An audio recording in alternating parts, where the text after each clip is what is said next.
Hola, soy José Casabona y esto es Decimonónicos. Decimonónicos es un podcast de historia dedicado al siglo XIX.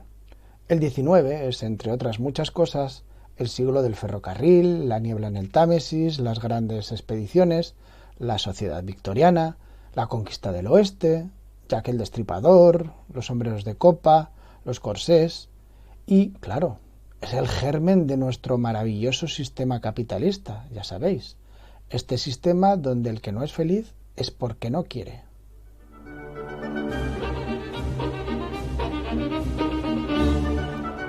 Nuestros decimonónicos de hoy son Goya, Torrijos, Kemmler y William Margut, y de la música se encargará otro decimonónico, Camille Saint-Saëns, con su danza macabra.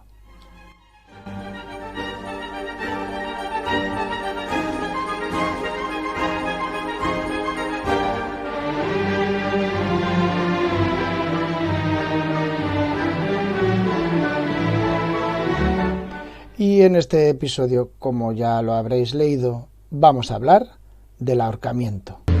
¡Amigo! Hola, Pascual, qué alegría verte. ¿Pero qué te hacen, Herminio, hombre? ¿Qué te hacen? Pues ya lo ves, aquí estoy, que me van a ahorcar. ¡Que lo ahorquen ya! ¡Que lo ahorquen! ¡Que me ahogo, imbécil!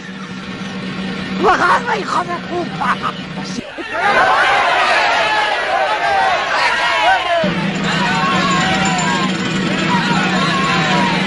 ¡Siempre feliz! ¡Púsale de pie! ¿Accedemos? Tuvieron que ahorcarlo 10 o 12 veces. Bueno, pero antes de liarnos con la cuerda al cuello, vamos a dar un poco de contexto sobre la pena de muerte en este siglo. Durante el siglo XIX, prácticamente en todos los países del mundo había pena de muerte. No fue hasta finales del siglo XX cuando se consiguió abolirla de casi todos los países occidentales, menos de Estados Unidos, en el que ahora mismo hay 27 estados en los que hay pena capital y 23 donde se ha conseguido abolirla. Y un caso curioso es el estado de Michigan, que desde que es estado nunca ha tenido pena capital. Otra excepción, otro país civilizado, es Japón. En Japón la pena de muerte tradicional era el degollamiento, muy sangriento para mi gusto. Menos mal que en 1873 se sustituyó por el ahorcamiento. De hecho, hace no mucho se pudieron ver las fotos de las cámaras de muerte donde ahorcan al reo. Unas habitaciones de madera con vidrieras y una trampilla en el centro. Fijaros cómo está el tema de la pena de muerte en Japón. En la última encuesta que se hizo sobre la pena de muerte, solo un 9% de los japoneses quería abolir la pena de muerte. Tela marinera. Volvamos al siglo XIX. Os preguntaréis, ¿pero cómo se ajusticiaba? ¿Cómo era la pena de muerte? Bueno, pues la pena de muerte se dividía en pena de muerte militar y pena de muerte civil. En la justicia militar se empleaba el fusilamiento. Era el castigo para los delitos como la cobardía, la deserción, el espionaje, el asesinato, el motín o la traición. Sobre el fusilamiento recomiendo 2 cuadros. Ambos los podéis encontrar en el Museo del Prado de Madrid. El más conocido, archiconocidísimo, es el de los fusilamientos del 3 de mayo, que pintó Goya, nuestro primer decimonónico de hoy. Goya, como ya sabéis, pintó este cuadro en torno a los fusilamientos que se produjeron después del levantamiento del 2 de mayo. Algunos dicen que estaba presente, otros dicen que no, que se lo contaron y que lo recreó. Pero, desde luego, este cuadro ha pasado a la historia. Otro cuadro que también tenemos allí en el Museo del Prado es el fusilamiento de Torrijos y sus compañeros en las playas de Málaga, pintado por Antonio Gispert Pérez.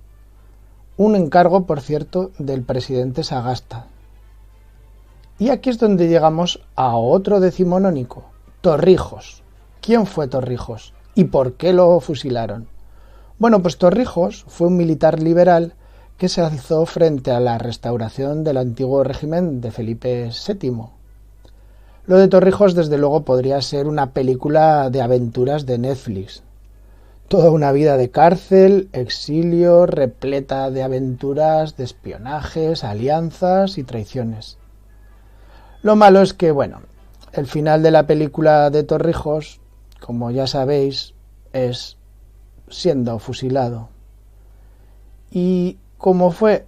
Pues porque Torrijos vino de Inglaterra a España, entró por Málaga, el gobernador de esa ciudad le prometió su apoyo, pero estaba conchavado con el rey, enemigo de Torrijos, así que los apresaron a todos y allí mismo, en las playas, fueron fusilados 48 militares, que no está mal para echar la mañana.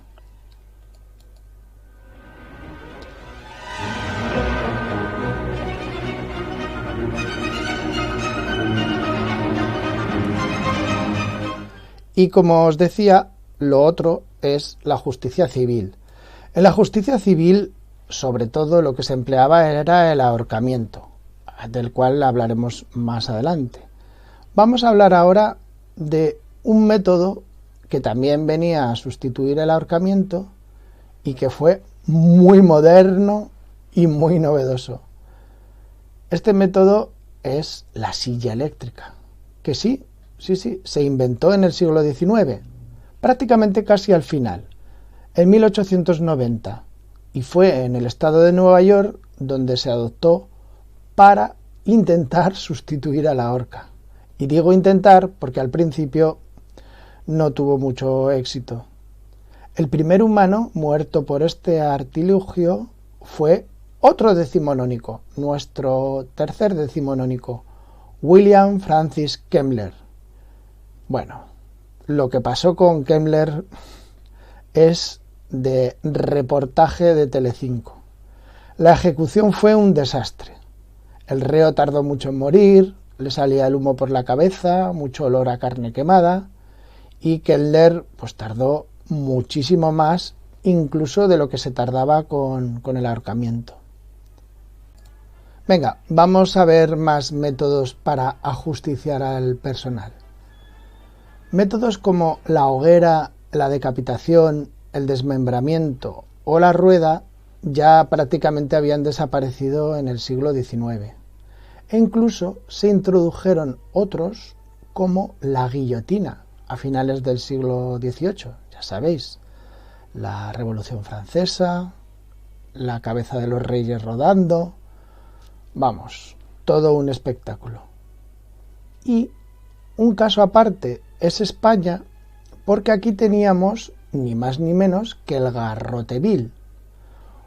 El garrote vil, yo creo que todo el mundo lo conoce, pero por si acaso lo vamos a explicar un poco. El garrote vil es otra manera de ajustarle la golilla, como decía Javier Crae, al reo.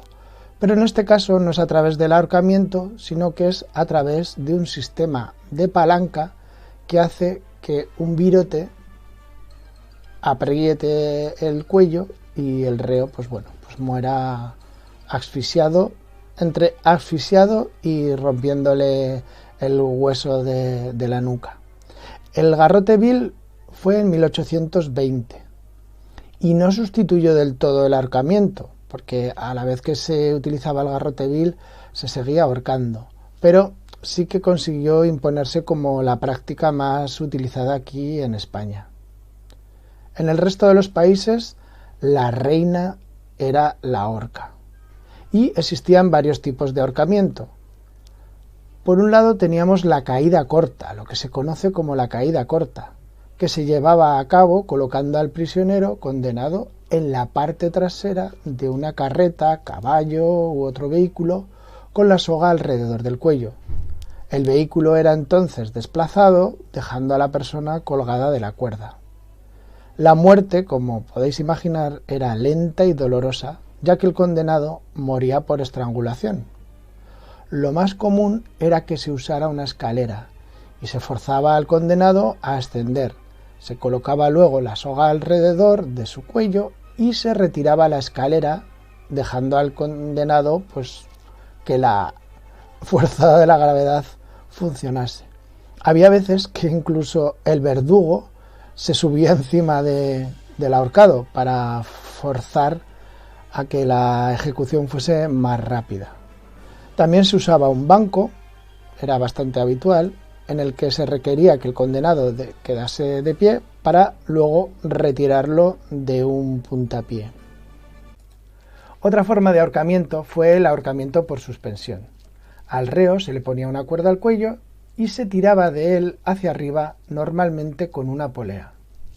Estos dos métodos, tanto el de suspensión como el de la caída corta, dejaron de usarse cuando entró en escena William Margut, o como algunos lo llaman, el verdugo compasivo. Margut inventó la caída larga, y a partir de ese momento y hasta la abolición de la pena de muerte, cambiaría por completo el panorama de la pena capital, mejorando el resultado y ahorrando mucho sufrimiento a los condenados. Pero antes de nada, vamos a ver quién era este hombre. William Margut fue el quinto de 10 hermanos, nacido en un pueblecito llamado Gulseby, de la comarca de Lincolnshire, en Inglaterra. Tuvo 2 esposas y una tienda de zapatos en otro pueblecito que se llamaba Horncastle. Fue muy famoso en su época. Hasta los niños tenían una canción con su nombre, que más o menos venía a decir: If Pa killed Ma, who killed Pa? Margut. Si papá mató a mamá, ¿quién matará a papá? Margut.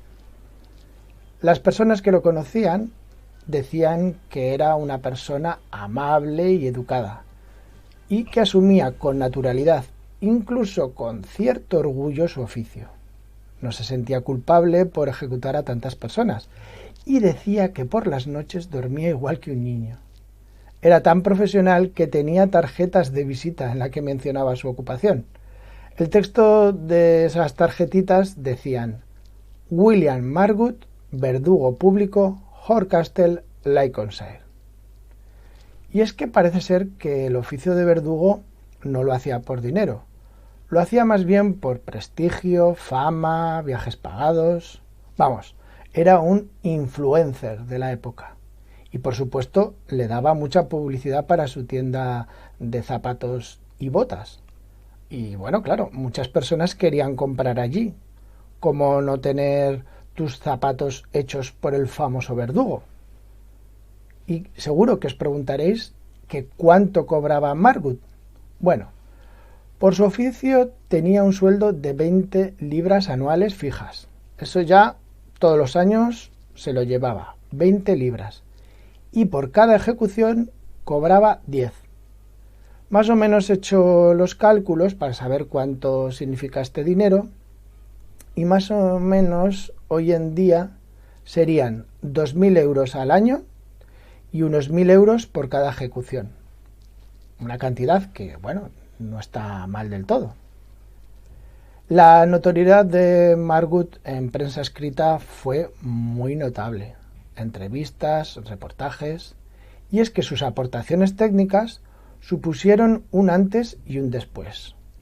Hay que pensar que antes de Margut los verdugos tenían un serio problema con la horca. Al hacer la caída corta o la suspensión, el suplicio duraba mucho tiempo. El reo pataleaba, hacía ruidos muy desagradables y se demoraba mucho el proceso.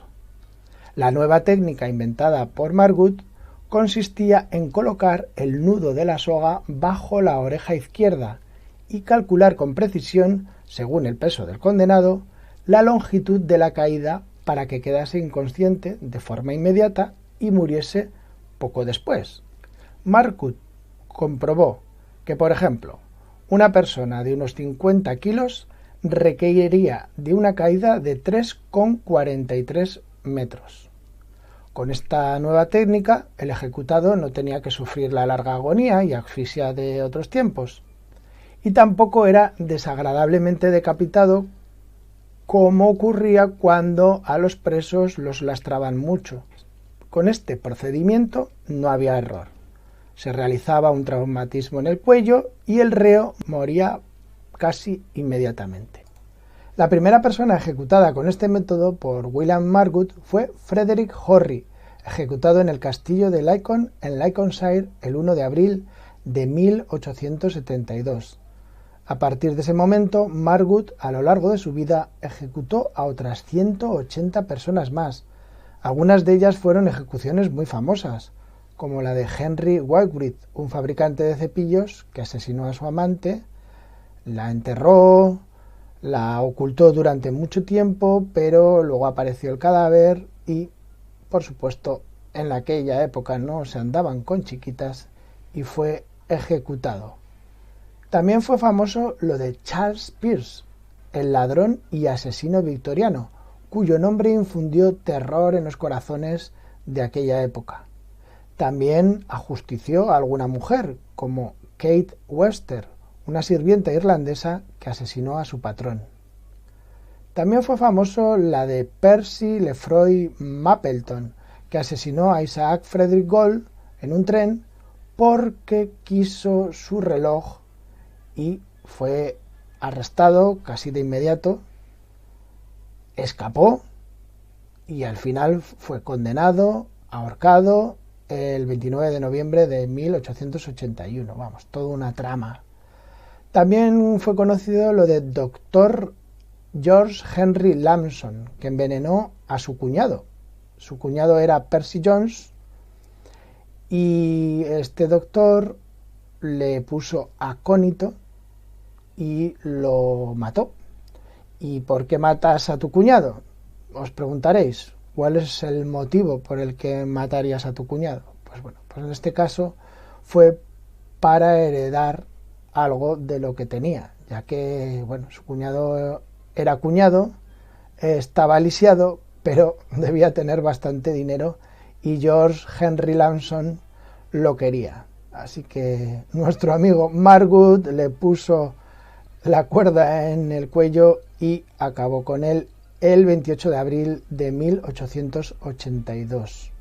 Todas estas ejecuciones fueron bastante bien, fueron objeto de reportajes y de artículos en la prensa, pero también nuestro amigo Margut tuvo algún que otro problema, como por ejemplo el ahorcamiento de Mahorla Serwi.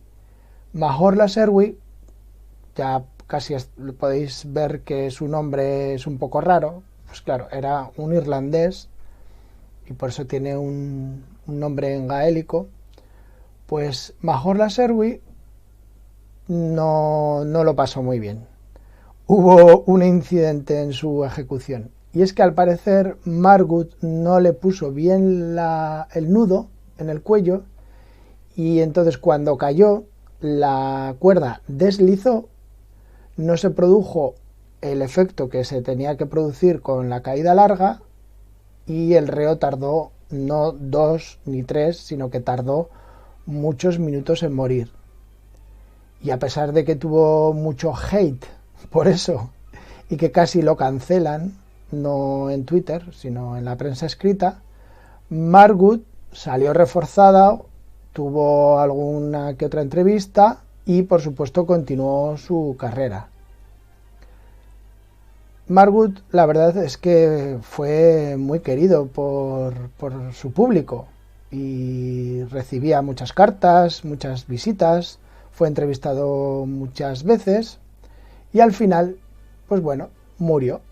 Margut murió de una neumonía a los 64 años y fue enterrado en su pueblo, que por cierto, todavía hoy se puede visitar su lápida. Yo no sé vosotros, pero a mí me parece un sitio muy friki para hacerte un selfie, si te toca estar por allí, por esos lares.